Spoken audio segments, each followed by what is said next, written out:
তো বর্তমানে কিন্তু সমস্ত চাষি ভাইদেরই ধানের বীজ তোলা রেডি হয়ে গিয়েছে এবং ধান রোপণের জন্য কিন্তু পুরো দমে ব্যস্ত হয়ে পড়েছেন। সো ধান রোপণ করার পরে সব থেকে বড় যেটা সমস্যা সেটা হলো ধানের আগাছা।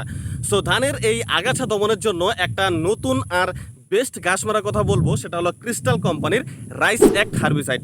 এর মধ্যে আছে দুইটি টেকনিক্যাল, ট্রায়াফামন 20% আর ইথক্স সালপুরন 10% WG। এটা একটা post emergence selective and systemic herbicide. এই ঘাস মারাটি কিন্তু আপনাকে ধানের জমিতে ধান রোপণ করার পরে আগাছার বয়স যখন 2 থেকে 3 পাতা অবস্থা থাকবে, ঠিক সেই সময়টায় কিন্তু আপনাকে প্রয়োগে নিতে হবে এবং 90 গ্রাম পার একর ডোজ হিসাবে কিন্তু আপনাকে এটা ব্যবহারে নিতে হবে।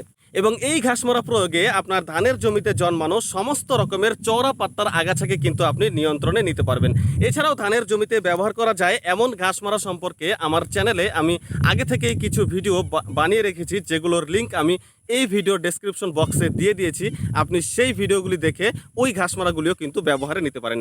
ভিডিওটি ভালো লাগলে একটি লাইক করবেন এবং সাবস্ক্রাইব করে সঙ্গে থাকবেন।